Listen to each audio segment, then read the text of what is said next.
여러분 안녕하십니까. 도서하는 방송 중 오늘 주제는 사서교육 ABC입니다. 한 2년 전, 정확한 이제 날짜는 기억 못하겠습니다만 2년 전에 제 마지막 학년이죠. 마지막 해, 은퇴 직전 마지막 해 제가 학과장을 하면서 학과 프로그램에 조금 관심을 가져봤습니다. 계속 이렇게 진행하는 것이 옳은가? 다른 대학과 우리 대학과 비교했을 때 우리가 사서를 배출하는데 그 사서들이 다 어떻게 보면 품질이 같을까? 그래서 여기저기 알아봤더니 대학마다 가르치는 내용들이 문헌정보학과에서 가르치는 내용들이 좀 많이 달랐습니다. 뭐 예전에 비하면 상당히 그 IT 쪽으로 컨텐츠 쪽으로 많이 진화했고 성장했다는 것도 보였습니다만 그 편차가 상당히 크더군요. 그래서 이렇게 해서는 우리가 도서관을 발전시킨다, 도서관을 좀 변화시킬 때 좀 한계가 있겠다 싶어서 제가 제안을 한 게 있습니다. 우리가 배출하는 학생들이 사서 자격증을 부여받는데 최소한 그 사서 자격증을 부여받기 위한 최소한 기준은 우리가 마련해야 할 필요가 있지 않을까. 그 기준이 우리가 전부 다 동의할 수 있는 수준의 기준이었으면 좋겠다. 그래서 저는 뭐 도서관 협회, 또 사서 협회 이런 데다가 그런 기준을 좀 만들고 앞으로 사서 자격증을 배출하는 기관들을 좀 검증하는 작업을 거쳐서 자격증을 배출했으면 좋겠다. 특히 뭐 어떤 과목을 가르쳐 달라라는 의미에서 말씀을 드린 것이 아니라 사서들 스스로가 우리가 도서관을 운영하고 도서관에서 어떤 서비스를 진행하는데 필요한 최소의 역량과 기능은 어떻게 되는가에 대한 좀 그런 아웃라인, 좀 그런 기준을 만들어서 그런 표준 교과목을 제시하면 문헌정보학과들이 그것을 수용해서 최소 몇 과목 이상 어떤 내용을 가르치고 학점을 어떻게 해서 배출하면 그런 친구들에게는 사서 자격증을 부여한다. 그렇게 내보냈을 때는 우리가 수십 개 대학에서 사서를 배출하더라도 그 품질이 좀 유사하지 않을까 싶어서 말씀을 드렸던 것이고, 또 한 가지 이유는 우리가 학부가 있을 뿐만 아니라 석사, 박사과정까지 다 갖고 있습니다. 웬만한 대학들이. 문제는 석사 과정에서 문제가 생긴다고 봅니다. 제가 한 20여 년 전에, 10몇 년 전에 그런 제안을 한 적이 있습니다. 우리가 학부 아이들이 학부를 졸업하고 대학원에 진학하는 아이들도 있지만 문헌정보학을 전공하지 않고 대학원에 오는 친구들이 있다. 그 친구들에게 무엇을 가르칠 것인지를 따져봤습니다. 그랬더니 이 대학원 교과목이 학과 선생님들 입장에서 한번 상상해 보십시오. 학과 선생님은 학부생들을 가르치고 있고 거기에 이제 다음 단계로 대학원을 가르치려고 하다 보니까 자신들이 개설하는 교과목이 학부 수준의 교과목에 좀 어드밴스된 내용들을 담은 것을 석사과정에서 개설합니다. 근데 학부 전공을 하지 않은 친구들이 석사로 들어오면 이 친구들에게는 학부 과목을 몇 과목 이상 듣게끔 하는 제약이 존재함에도 불구하고 대부분 대학원에 진학하는 친구들이 현장에서, 도서관 현장에서 일을 하거나 또는 직장을 가진 친구들이다 보니까 주간에 움직이는 대학 학부 프로그램을 수용하기가 쉽지 않아서 약간의 편법들이 작동하고 있는 것 같습니다. 뭐 교수와 대면을 통해서 레포트로 대체한다든가 아니면 대체 과목을 석사과정에다 개설해서 연다든가, 저희 같은 경우는 석사과정에다가 과목 몇 개를 기초과목이 열고 그 기초과목을 수강하도록 강제한 적도 있었습니다. 문제는 제 스스로 자기 반성하는 의미에서 말씀을 드리자면 학부에서 가르치던 A라는 내용이 있었고 같은 A에 대한 어드밴스된 내용을 대학원에서 가르치고 학부 전공하지 않은 친구가 대학원에 진학했을 때는 A를 포함한 A와 관련된 좀 폭넓은 영역의 기초 과목을 개설해서 가르쳐야 하고, 이 세 개가 어떻게 보면 좀 크게 다른 모습을 가져야 함에도 불구하고 어느 날 보니까 그 내용이 석사과정의 내용들이 A A-나 A를 포함한 좀 복합적인 내용들이 가르치는 선생님마다 성향이 달라지고 방법이 달라지고 영역이 조금씩 변하면서 별반 의미 없게 됐다는 것이죠. 그래서 제가 야 이거 참 심각하다. 그래서 저희 학교 같은 경우도 몇 년 전서부터 그걸 없애버렸습니다. 단지 수강해야 할 과목 숫자를 의무 숫자를 좀 높여주는 정도로 만들었는데 그러다 보니까 대학원의 학부 전공이 아닌 친구들이 대학원에 진학해서 배우는 내용들이 학부에서 나온 아이들이 배우는 내용보다 조금 더 기초가 부족하고 물론 대학원 과정이라고 해서 좀 폭이라기보다 좀 단위는 좀 수준은 약간 고급화되어졌지만 기본이 부족하다 보니까 내용은 그냥 교양 강의 수준에서 크게 벗어나지 않았다라는 생각이 들더군요. 제 생각인지 모르지만. 그리고 또 하나 심각한 문제는 학부 나온 아이들이 굳이 대학원에 오려고 하지 않습니다. 물론 사서 자격제도에 보면 뭐 사서 급수를 쭉 나눠 놓고 있습니다만 그럼에도 불구하고 학생들이 대학원 진학이 굉장히 줄어들고 있더라는 얘기예요. 결국 대학원에 오는 친구들은 문헌정보학을 전공하지 않은 친구들이 대다수가 되기 시작하고 문헌정보학을 전공한 친구들은 석사과정에 들어온 일이 거의 줄어들고 있는 모습을 보이더라고요. 아, 이러다가는 학문의 정체성이 흔들리겠구나. 왜 예를 들어서 미국 같은 나라가 석박사과정에만 문헌정보학을 두고 그 안에서 학생들을 가르치는데 그 교수진들을 보면은 어떤 사람들일까? 그 교수진의 문제뿐만 아니라 가르치는 과목을 들여다보면 과목이 엄청나게 많습니다. 그러니까 선택의 폭도 다양할 뿐만 아니라 과목이 많다 보니까 학생들이 듣는 것이 굉장히 이건 프로페셔널 스쿨이거든요. 석사과정이. 우리가 말하는 일반 학문 위주의 대학원이 아니라 쉽게 얘기하면 전문대학원 같은 모습을 갖고 있습니다. 그러다 보니까 과목들이 굉장히 현장적인 과목들이 굉장히 많고 일부는 그냥 이론적인 과목 이게 다 규정 있게 개설되어 있고 그 친구 석사를 받는 친구들은 대부분 다 그런 현장 과목들을 상당히 많이 수용하는 그리고 학점 수도 훨씬 높게끔 책정되어 있습니다. 뭐 과목이 너댓 과목 이상 더 수강해야 하는 대학원 과목을 많이 듣고 여러 가지를 들었다고 해서 크게 달라지려고 생각하지는 않습니다. 학부보다 훨씬 더 수용 역량도 성장해 있었고 나이도 들어있기 때문에 그들이 받아들이는 능력이 상당히 높겠죠. 그럼에도 불구하고 문헌정보학이 뭐지에 대해서 그 정체성을 가르칠 수 있는 교과목의 폭이 줄어들 수밖에 없습니다. 기술 위주의 현장 위주의 과목들이 많다 보니까요. 이론 과목들도 그런가, 이론 과목들도 제가 봤을 때는 하나하나는 굉장히 중요한 과목 같지만 그 하나하나가 우리가 왜 배우지에 대한 큰 그림들이 많이 빠져버린 것 같더라고요. 그래서 야, 이건 아닌 것 같다. 그래서 제가 2년 전에 주장했던 게 뭐냐면 석사과정을 2개 트랙을 만들자. 그래서 석사과정에 2개 전공 체계를 만들자. 하나는 문헌정보학 전공. 학부에서 문헌정보학을 한 친구들이 아니라 문헌정보학을 하지 않은 친구들이 들어왔을 때 가르치는 문헌정보학 전공을 해서 문헌정보학 사서가 되기 위한 교과목 중심으로 기초부터 탄탄히 가르치고 문헌정보학을 전공한 친구들은 다른 전공. 저는 그때 지식서비스라는 이름으로 전공을 한번 개설했었습니다. 지금 잘 운영되지 않은 것 같습니다만, 그래서 지식서비스와 문헌정보 전공이 이건 완전히 별개니? 아니죠.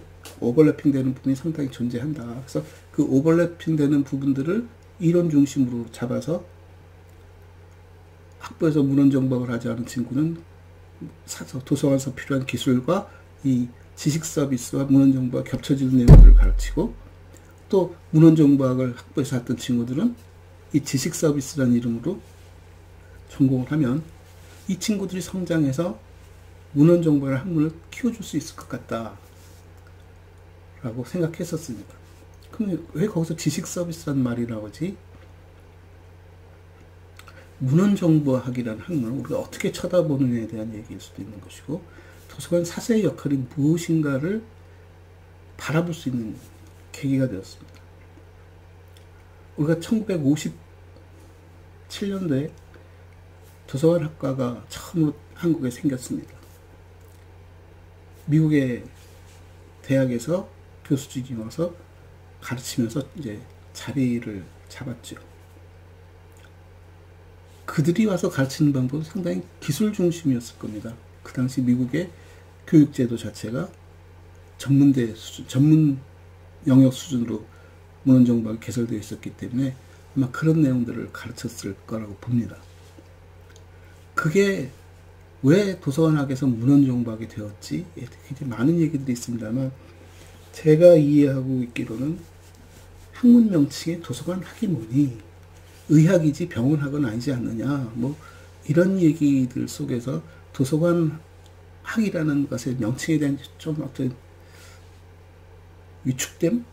좀 외부에 말하기도 참 부끄러워하는, 스스로 저도 좀 그런 느낌을 많이 받았습니다. 그래서 도서관학이 뭐니? 이제 라는 얘기죠. 근데 미리 좀 말씀드리자면, 병원에 대한 얘기하고 의학에 대한 얘기는 다른 얘기입니다. 의사를 양성하는 것이 의학이지 병원학이 아니라는 얘기를 항상 얘기하면서 하는데, 도서관은 그럼 왜 도서관학이라고 했을까? 그럼 차라리 사서학이 낫지 않았을까? 사서를 가르친다고 했으면 훨씬 더 나았을 텐데, 그럼에도 불구하고 도서관 학교의 이유가 뭘까 했더니, 미국의 라이브러리 사이언스, 라이브러리를 기반으로 하고 있는 라이브러리 사이언스라는 이름을 썼다. 그 뭐 비블리오테크라든가 이런 말들이 전부 다 책, 도서관을 의미하고 그 도서관에 관련된 학문이다라고 얘기를 하더라고요.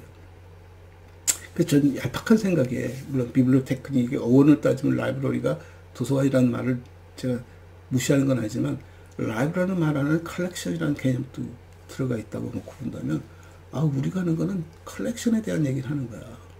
컬렉션이라는 것은, 예를 들어 창고를 생각하면 창고에 엄청나게 물건이 쌓여있을 때에 대한 얘기를 하는 것이고, 집이라고 생각하면 집에 많은 살림들이 쌓여있는 것을 얘기하는 건데, 우리 부모님들 한번 생각해 보십시오. 집에 많은 살림을 아무데나 때려놓고 쓰지 않습니다. 방마다 다 자기 역할이 있고, 공간마다 자기 개념이 설정되어서 여기다는 거실장을 놓고, 소파를 놓고, 그다음 방에다가 침대를 놓고, 가구를 놓고, 부엌에다가는 뭐 가전 관련된 자료들, 제품들을 놓고, 이렇게 나름대로 막 구분해 놓고 씁니다. 그게 물건이 많아지면 많아질수록 고민이 더 많아집니다. 어떤 물건은 내놓고 쓰고, 어떤 물건 들여놓고, 필요할 때마다 꺼내고, 늘 쓰는 것들은 가까이 놓게 되고. 그래서 그 대표적으로 학생들이 늘 하는 말이 있었죠. 옛날 생각해보면, TV를 보는데 갑자기 정전이 돼서 불이 나갔어. 깜깜해져 버렸어. 어떻게 하면 불을 밝힐 수 있을까? 전기가 들어올 때까지. 나온 말이, 촛불을 켜야 한다. 그렇지. 그 촛불은 어디 있을까? 결국 촛불은 쓰임새에 따라서, 우리가 이 촛불을 언제 많이 쓰지? 어떨 때 쓰지? 했을 때, 이게 정전됐을 때 쓸 가능성이 제일 높다면, 이것은 정전됐을 때 우리가 어디에 모여 있는가와 그것을 우리가 가장 쉽게 접근할 수 있는 곳이 어딘가에 두었을 거라는 얘기죠. 성냥과 함께. 마찬가지로 물건이 많아지기 시작하면 배열이라는 것이 생겨나고 분류라는 것이 생겨날 수밖에 없다. 분류라든가 배열은 처음부터 생겼던 것이 아니라 시간이 지나면서 물건의 양이 많아지고 물건의 종류가 다양해지면서 구분짓는 능력이 생기기 시작하고, 혼자가 아니라 여러 명이 일을 하다 보면 그것을 공유하기 위해는 어떤 절차가 필요하고, 그 절차에 따라서 넣고 빼는 작업이 필요하고, 거기에 대한 해석들이 필요하다. 그래서 도서관이라고 생각하지만 도서관을 창고라고 놓고 보면은 달라지는 게 아무것도 없다. 그래서 도서관학이라는 건 결국 집서에 관계된 학문이지 않을까? 라고 들여다보면은 거의 맞습니다. 책이라는 그 매체를 어떻게 구분짓는가 보면, 책을 어떻게 정의하고, 메타데이터, 목록에 대한 얘기죠. 그것에다 어떻게 자기 위치를 점할 수 있는 로케이션, 위치를 점할 수 있는 코드를 부여하고, 그 코드를 우리가 접근, 아까 양초처럼 용도에 따라서, 목적에 따라서 결국 거기에 학문적 구분이 1차적으로 들어가기 시작했고, 굉장히 러프하게 구분합니다. 그걸 세분화시킬 수 있을 만큼, 또 세분화하고 해서 그것을 다 동의할 만큼 되지 않을까. 동의가 가능한 정도의 깊이로 주제를 나누고, 그 다음 단계는 그 주제 내에서 같은 류들이 모였을 때 어떻게 더 세분화시킬 수 있을까의 방법을 찾는 것들이 사서들의 일이었겠죠. 그게 일반화되어지고 보편화되어지고 정규화되어지면서 학과가 생기고, 학과에서 그걸 가르치는 것이 중요한 일이 되어버렸다. 뭐 그런 내용을 얘기하다 보면, 왜 그런 것들을 도서관이라는 공간 밖에서 쳐다보면 어떨까 보면은, 아까 말씀대로 창고에 대한 얘기도 있을 수 있는 것이고, 그것이 물건이 아니라 사람이라는, 그것이 사람이고 그것이 일이라는 뭘까, 시스템에 관계된 얘기를 하는 거예요. 그 시스템이라는 것이 뭘까? 근데 우리가 시스템을 통해서 하는 일이 뭐지? 문헌정보학이라는 학문이 도서관 학서부터 그 이전에 도서관이라는 공간서부터 사서의 역할들이 뭘까 봤을 때는, 저는 사서에게 방점을 찍으면 무엇에 찍냐면 서비스에다 찍고 싶어요. 사서는 서비스하는 사람이야. 그리고 우리가 하는 모든 일들의 수단은 서비스가 목적인 거죠. 무엇을 서비스할 것인데, 상당히 그 관념적인 얘기도 나올 수 있지만, 서비스의 대상이 무엇인가에 따라서 우리가 굉장히 다양하게 나눠볼 수 있습니다. 제가 지식 서비스라고 말씀드린 이유는 지식을 서비스한다는 의미에서 말씀드린 것이 아닙니다. 지식 기반, 요즘 말은 데이터 사이언스에 대한 얘기. 우리가 하는 것은 그 서비스를 받는 집단이 어떤 집단인가에 대한 연구와 분석을 통해서 그들에게 가장 적절하고 적합한 컨텐츠, 자원을 제공하고 구조화하고 그것을 피드백 받아서 진화 발전시키는 것이 우리의 일이야. 근데 문제는 그 과정에 우리가 잃어버린 게 하나 있는 게 뭐냐면, 도서관이란 공간이, 도서관이란 서비스가, 도서관이란 조직이 잘 진화 발전하다 보니까, 그리고 도서관 학이라는 학문이 생긴 것이 그렇게 잘 전개되어 온 도서관을 좀 체계화시키고 갑자기 폭증하니까, 수요가 늘어나기 시작하니까, 도서관이 정적으로 공공도서관이 생겨나면서 굉장히 늘어나기 시작하면서 도서관이 공공화되어지는 과정 속에서 많은 인력이 요구되어졌고, 그 인력들에게 그 도서를 잘 운영하게끔 하는 지식이 필요했던 거죠. 처음에 대한민국의 50년대에 도서관이 이제 우리 손으로 움직이고 우리가 도서관을 운영하게 되다 보니까 그 도서관을 운영할 수 인력이 양성될 필요가 있어. 그러다 보니까 해외에서 고급 인력을 데려다가 가르친다 보니까 이 사람들이 하는 역할은 뭐냐? 빨리 가르쳐서 내보내는 게 중요한 목적이고, 가장 빨리 가르쳐서 내보내는 것이 기능이었죠.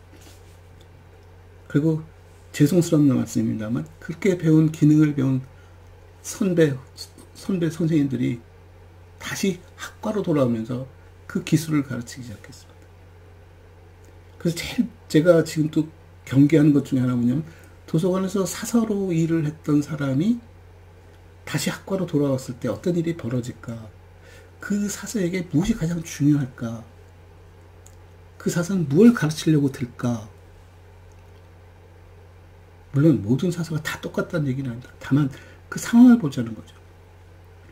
50년대 도서관에서 일하던 사람들이 학과로 들어왔을 때 이 사람들이 일하는 수준과 직급이 얼마나 높았을까 놓고 보면, 상위 그룹들은 다른 영역의 사람들이 도서관을 운영하고 밑에 기능적인 부분에 사서들을 앉혀서 일을 시키고, 이 사서들이 일을 하는 사람들이 다시 학과로 돌아와서 가르치는 일을 하게 되다 보니까 기능 중심의 교육이 되었죠. 그래서 저는 한번 거꾸로 묻고 싶습니다. 저를 포함해서 마찬가지니까. 현장에서 과장, 일반 평사사가 아니라 과장, 그 이상의 관장을 하다가 문헌정보학으로 온 사람이 있을까? 없습니다.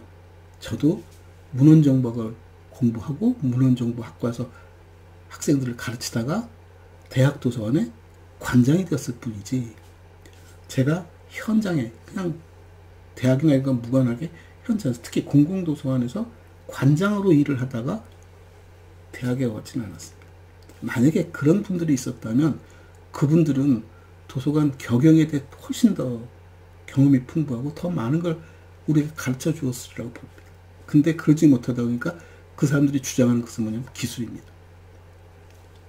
그 제가 가끔 좀 이건 새겨서 들어주십시오. 제가 욕을 하고 비하하자고 하는 얘기가 아니라 그 현실에서 충분히 일어날 만한 일이기 때문에 현장에서 일을 하고 있는데 어느 한 친구가 일보다는 대학원을 다니면서 야간에 대학원을 다니고 뭐 주말에도 대학원 공부를 하고 레포트를 쓰고 뭐 논문 쓴다 그러고 했다고 해봅시다.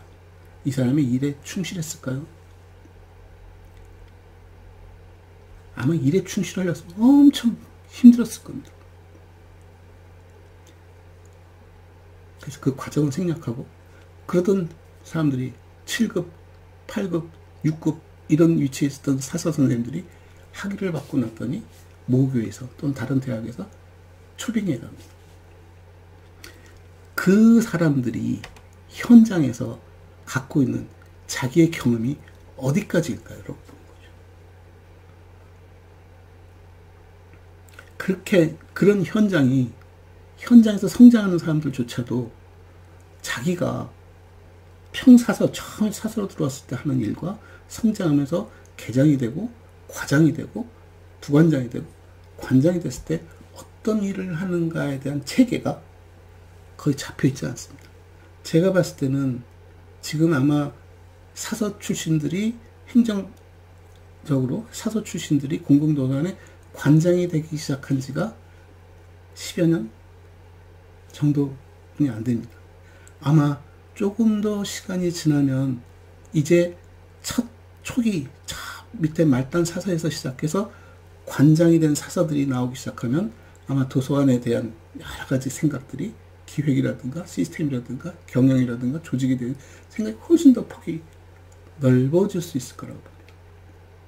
그래서 우리가 학교에서 무엇을 가르치지라고 보면 문헌정보학도 전부 일개미 사서만 가르치고 있었다는 그 반성과 어울려서 그들이 일개미 사서를 넘어서기 위해서 우리가 필요한 게 뭐지? 그 소위 평사서를 넘어서서 중견관리자, 관리자 수준으로 올라갈 때 이들에게 가장 요구되어지는 게 뭐지? 기획력이죠. 정책이고. 그럼 정책과 기획에 특히 우리가 하는 서비스 영역에서 그것도 우리가 다루는 것이 뭐 우리 스스로 지식이라고 얘기를 한다. 컨텐츠, 정보 그런 지식을 다루는 그런 것을 서비스하는 서비스의 기획과 서비스의 정책을 우리가 어떻게 쓰면 좋을까? 기획과 정책을 다르게 표현하면 뭐일 것 같습니까? 디자인입니다.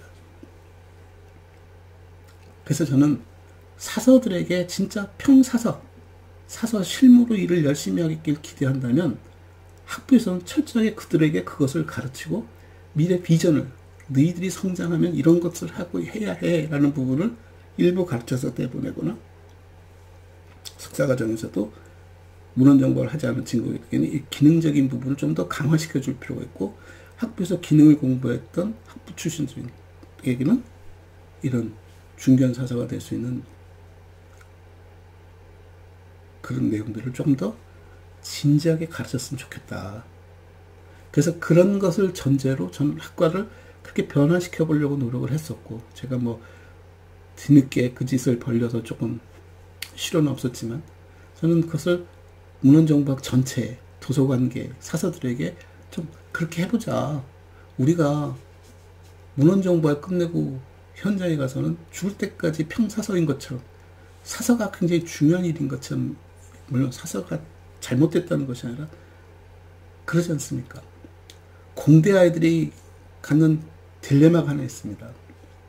제 친구들도 예전에 보면은 공대를 졸업하고 현장에 가서 자기가 써먹을 수 있는 건 2, 3년이라는 겁니다. 2, 3년이 지나면 어떻게 하는데 이 친구 전부 경영대학원을 가거나 산업대학원을 간다. 거기 가서 뭘 하지? 경영을 배우는 거죠. 기획을 배우고 정책을 배우고. 근데 문헌정보학이라는 학문이 도서관이라는 공간이 굉장히 특수한 공간이고 우리가 하는 것이 서비스 위주의 학문이라면 서비스에 관련된 경영, 기획, 정책은 어디서 가르칠까? 우리가 일반 경영대학원, 행정대학원, 정책대학원, 산업대학원 이런 데를 뒤져봐도 심지어 문화전문대학원까지 들여다봐도 이 서비스, 우리가 하는 서비스를 잘 발전시키고 조직하고 기획할 수 있는 역량을 가르칠 만한 데는 없더라는 거죠. 그래서 그걸 우리가 다 좀 묻는 것을 했으면 좋겠다. 그래서 제가 지식 서비스라고 말하지만 실은 지식 기반 서비스에 대한 얘기를 말씀드려요. 우리가 하는 서비스가 그냥 부지런하고 싹싹하고 친절하고 인사성 밝고 깔끔하고 하는 그런 의미의 서비스가 아니라 서비스 자체가 재화로서 작동하는, 우리가 받는 것이 물건이 아니라 서비스라는, 그 동서양 얘기할 때 많이 나오는 얘기 중에 하나가 식당에 대한 얘기입니다. 한국 사람들은 어떤 식당이 좋은 식당이지? 그러면 음식이 싸고 맛있는 식당을 좋은 식당이라고 합니다. 푸짐하고. 서양 아이들에게 어떤 식당이 좋은 식당이지? 깔끔하고 친절하고 한 도서관들을 얘기합니다. 식당을 얘기합니다. 그리고 그 일하는 사람에게 팁을 주는 것은 자기에 대한 배려죠. 대접받은 것에 대한 보상이기도 하고요. 근데 우리는 저 사람이 서비스 해준 것에서 관심이 없다는 거죠. 음식이 맛있니, 맛없니, 양이 많니, 적으니, 싸니. 좋고 나쁘고 얘기라 문화적 얘기를 하는 것이고, 이 문화가 점점 바뀌어가고 있고 서구화되어지고 있다고 했을 때, 그럼 우리가 하는 도서관의 사서의 역할이 책을 많이 갖고 있고 예산을 많이 쓰고 사다른 책 다 사주고, 그럼 좋은 도서관이니가 아니라는 거죠. 그게 좋은 도서관이었다면 거기서 누가 일을 하든 무슨 상관이 있겠습니까? 사서에 대한 역할이 굉장히 미미해지기 시작하고 사서에 대한 존재감이 줄어들 수밖에 없는 거죠. 그럼에도 불구하고 우리가 사서가 중요하다고 말하면 사서의 존재감을 보여주는 것인데, 사서의 존재감은 어디서 보이지? 분류 잘하는 것? 아닌 줄 아시죠? 사서의 존재감은 기획력에 있다는 겁니다. 어떤 서비스 해줄까? 저 사람들이 무엇을 앞으로 기대할 것인가? 어떤 책들이 왔는데 그 책이 어떻게, 우리가 저 책을 어떻게 해석하고 받아들여야 할까? 그런 부분들을 갑작스럽게 우리 이렇게 하자 하고 변화라 그러면 난리가 나겠죠. 혼란스럽겠죠. 기본이 안 돼 있는데. 그러죠. 기본 없이 이걸 하자는 게 아닙니다. 기본이 굉장히 중요하다는 겁니다. 다만 이 단계를 좀 적절하게 나누고 이 교육의 프로그램을 좀 더 세분화시키고 적절하게 수요를 맞춰서 가르칠 수 있다면 가능하지 않을까. 그래서 제가 문헌정보학을 학문의 틀은 도서관학에서 문헌정보학이 되는 순간 우리의 역할은 지식 서비스가 되어버렸다. 지식 기반 서비스가 되었다. 그래서 우리 친구들이 도서관이 아니라 일반 회사에 가더라도 그들이 하는 행태를 분석하고 그들이 다루는 자원들을 따지고 그들의 역할을 놓고 봤을 때 조직을 어떻게 만들고 심지어 문서는 어떻게 개발하고 이걸 어떻게 유통시키고 의사결정 구조는 어떻게 만들고, 그게 우리의 역할이지 않을까. 문헌정보학과 친구들을 데려다 놨더니 이 친구들이 경영을 잘한다가 아니라, 경영은 또 나름대로 의사결정뿐만 아니라 거기에 대한 안목도 필요할 테니까. 단지 우리는 약간은 기술적이지만 그 기술이 조직 전체를 쳐다보는, 시스템을 들여다보는, 업무 처리를 쳐다보는. 그래서 제가 여담을 하나 더 말씀드리자면, 기록 관리를 왜 따로 만들었을까 하는 얘기를 하는 거죠. 제가 대학 들어갔을 때 저도 못 배웠습니다. 저 이전 선배들은 문서 관리에 대한 얘기도 상당히 많이 배우고 졸업을 했었던 것 같고, 제가 유학 갔을 때 거기서는 버티컬 파일링 등등에서 어떤 다큐멘트에 대한 얘기를 참 많이 했었습니다. 근데 어느 순간부터 다 없어져 버렸더라고요. 그리고 기록 관리가 따로 나오는데, 기록 관리라는 것은, 문서 관리라는 건 들여다보면 문서 조직이고 메타데이터를 만드는 작업입니다. 메타데이터는 문헌정보학의 가장 실체인 것이죠. 메타데이터를 잘 만들면 그 순간 도서관 다 끝난 겁니다. 정확하게 그 메타데이터가 책에만 존재하는 것이 아니라 시설에도 존재하고 일에도 존재하고 구조에도 존재하고 다 메타데이터화 시키고 그 메타데이터 스토리를 딱 입혀버리면 그게 기록관리가 되는 거거든요.